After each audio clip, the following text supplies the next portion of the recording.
Why transparency? So far as there is a justification, and I'm sure there is for the existence of these institutions, it is that they serve the public good. If they are not willing to tell what they do to serve the public good, then as far as I am concerned, they ought to be closed down. Now, this fairly radical statement was not made by Pablo Eisenberg, a longtime critic of America's foundations for not doing enough to help the poor. Nor was it made by the Greenlanding Institute, which issued a controversial study in the state of California urging that state's foundations to do more in support of communities of color. It wasn't even made by Senator Grassley of Iowa, a member of the Senate Finance Committee, who has long pressed for greater regulation and oversight of America's nonprofit sector.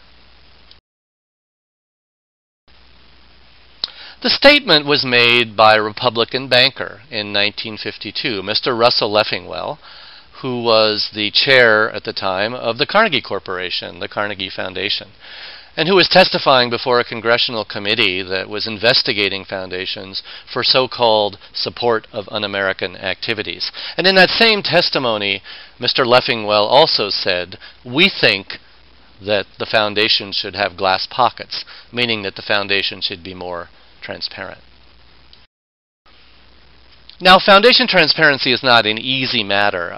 Foundations, in the United States at least, are required to fill out a tax return document, the 990 PF document, that's PF for private foundations, which gives a lot of basic financial information about the foundation, staffing information, information on its investments, and importantly, a list of all the organizations to which it has made grants and the amount of those grants. And there are some 100,000 grant-making institutions in the United States, and you can imagine if you stacked all those tax returns together end to end, they would stretch out for well over a mile. So getting information from all those tax returns is a bit like, well, it's a bit like the work of a medieval monk in a scriptorium. A lot of very diligent labor, cleaning data, transcribing data, and putting it into some kind of organization that can really help the public and people who are looking for grants understand better what foundations are doing. Meanwhile, in the rest of the world, well, this is what's going on. We have some 4.6 billion mobile phone subscriptions worldwide.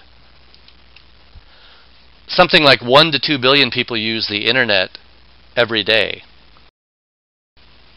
The world has gone digital.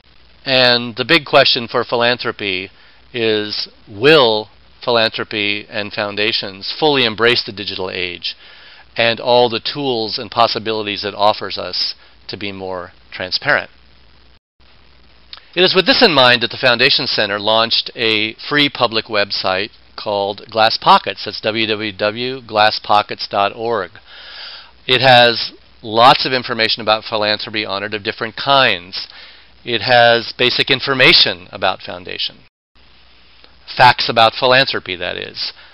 Information like who are the top foundations by assets, who are the top foundations by giving, the growth of foundations across America and by state over the past few decades, staffing patterns, lots and lots of basic facts to help people understand better what the foundation sector looks like in America. It also has information on what foundations, not only in America, but foundations around the world are doing to help address some of the most important challenges we face as a global community. Things like access to safe water, climate change, food security, health, and of course, improving education. And a very interesting feature of the Glasspockets website is something we call looking inside foundations.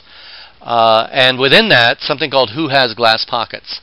Our staff combed through literally hundreds of foundation websites to extract 23 best practices we saw that represented online transparency. And we then applied that to individual foundations to develop a kind of transparency profile. Some of those criteria are things like basic information. Is there general contact information, for example, on the web?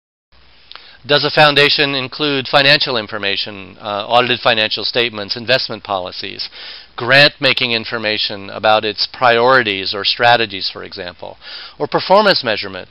Foundations are always asking nonprofits to do assessments of their own performance or evaluations, but to what extent do foundations also evaluate their own programs or offer some kind of feedback mechanism that allows their clients, that is, their grantee partners, to give the foundation's feedback on how well they feel they're being served? Another really interesting feature of looking inside foundations is something called Foundation Transparency 2.0, and that's a kind of tool that looks at the broad range of social media use by America's foundations. And it can be sorted by social media type, like Twitter or Facebook. Or you can look foundation by foundation. Here we're looking at the Bill and Melinda Gates Foundation, America's largest foundation. And as you would expect, they use the full range of social media tools. But social media is not just something for the big and powerful foundations.